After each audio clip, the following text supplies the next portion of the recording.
Assalamualaikum warahmatullahi wabarakatuh. Video ini kami tujukan untuk memenuhi tugas mata kuliah Akhlak Tasawuf dengan dosen pengampu Abdul Halik, SPDI MPDI. Nah, adapun buku yang akan kami resensi yaitu Mata Air Hakikat, Petua-petua bijak, pelembut hati dan pembangun jiwa untuk meraih cinta Allah. Nah, buku ini ditulis oleh Syekh Daud bin Makhillah, seorang wali besar dan sufi terkenal yang diberi anugerah makam yang tinggi dalam menyingkap rahasia batin atau mukasyafah, dan beliau ini termasuk pengikut tarekat As-Sazilah di Alexandria, Mesir. Nah, buku ini diterbitkan pada tahun 2020 oleh Alivia Box, KPK Pustaka Alfabet, dan diterbitkan dengan jumlah halaman sebanyak 304 halaman.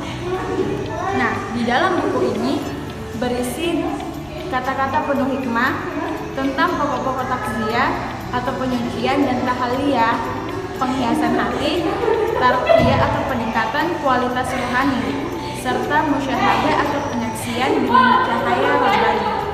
Nah, dalam buku ini kita akan ditunjukkan tentang hakikat, mahabbah, keikhlasan, kejujuran, keimanan, dan keyakinan serta rahasia-rahasia ibadah yang Allah perintahkan kepada kita melalui lisan nabinya. Nah, menurut sudut pandang kami, buku ini memiliki beberapa kelebihan, yaitu buku ini memiliki penulisan sistematika yang baik dan rapi pada setiap bab maupun subbab yang tersusun secara tertata. Dan selanjutnya, buku ini dapat menuntut kita kembali meniti jalan spiritual yang lurus, membuat hati dan jiwa kita kembali lembut, tenang dan terang, yang berimbas positif pada perilaku dan sikap kita dalam kehidupan. Selanjutnya, ada kekurangan buku ini tidak begitu banyak. Di dalam buku ini terdapat beberapa subjudul yang penjelasannya singkat sehingga pembaca kurang puas dengan hal ini. Sekian dari saya. Assalamualaikum warahmatullahi wabarakatuh. Di sini saya akan menjelaskan tentang isi dari buku Mata Air Hakikat. Di tengah kehidupan yang serba cepat dan serba instan, tanpa jeda dan pendalaman, kita sering lupa diri sendiri. Akibatnya, kita mudah hanyut, terbawa bahkan terseret arus tanpa pegangan. Masuk dalam dunia yang hiruk pikuk dan riuh tanpa makna dan tujuan. Hati dan jiwa kita pun menjadi keras dan sakit. Terlepas dari sesuatu yang substantif dan penting dalam diri kita, yakni kedekatan dan keintiman dengan Allah Subhanahu wa Ta'ala.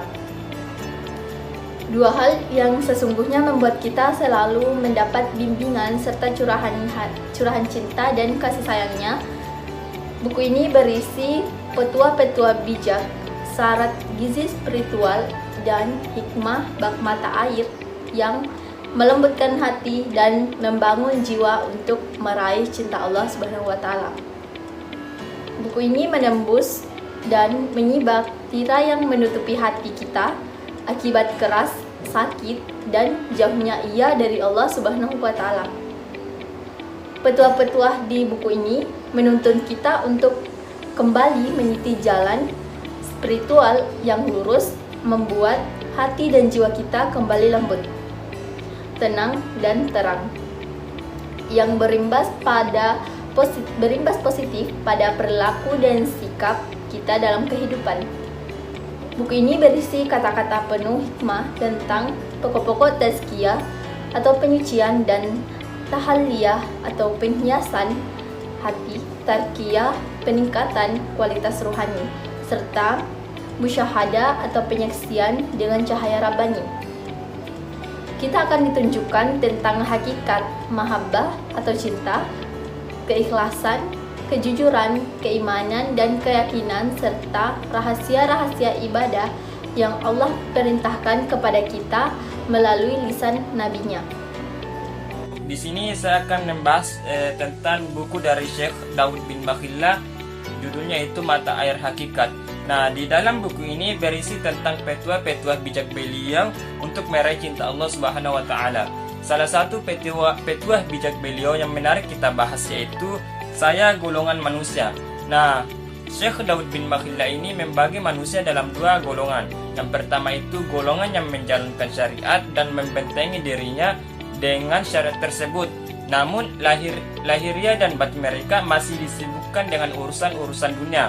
Mereka ini dalam asuhan para ulama dan kaum muslimin. Nah, golongan ini mengikuti kaidah-kaidah dan hukum-hukum yang ditetapkan oleh para ulama tersebut. Maka dari itu, golongan ini harus betul-betul mencari ulama atau guru untuk dijadikan sebagai landasan untuk mengikutinya. Artinya kita harus benar-benar mencari seorang guru yang bisa mengajarkan tentang hal Islam tersebut dan hukum-hukum dan kaidah-kaidah Islam tersebut, sehingga kita tidak tersesat dari apa yang dikatakan oleh seorang guru yang kita ikuti tersebut. Nah, adapun golongan yang kedua itu golongan yang himma. Golongan yang himma itu adalah golongan yang keinginannya kuat untuk melewati dari golongan yang pertama tersebut. Artinya mereka ini adalah para ulama. Mereka ini adalah para ulama ahli hakikat dan para wali kekasih Allah Subhanahu wa taala. Nah, kemudian setelah masa-masa yang menjadi saksi keberadaan golongan yang pertama di atas, maka telah berlalu merebakkanlah kebodohan, perselisihan dan kesesatan. Sedangkan pada golongan yang kedua terjadi kerancauan, kesalahan dan takhayul. Kondisi ini berdasarkan atas ketetapan Allah untuk berbuat apa yang dikehendakinya. Sedangkan dia memberi pertolongan kepada orang-orang saleh, memberi hidayah kepada siapa saja yang dikehendakinya dari hamba-hambanya, dan dia lebih mengetahui orang yang mendapatkan petunjuk. Nah, di sini jangan sampai kita mengajarkan sesuatu yang salah. Makanya salah satu perkataan dari beliau yang menarik yaitu tujuan seorang arif atau tujuan seorang yang berilmu itu mengeluarkan murid dari kesesatan, dari kesempitan menuju ke lapangan. Artinya kita mengeluarkan seorang murid yang mendapat kesesatan menuju ke lapangan, artinya menuju yang lebih luas, menuju apa yang tidak diketahuinya. Meskipun sang murid itu tidak menyadarinya, maka waspadalah. Maka kita harus waspada terhadap ulama sesat, karena mengikuti mereka bisa mengakibatkan kebinasaan agama.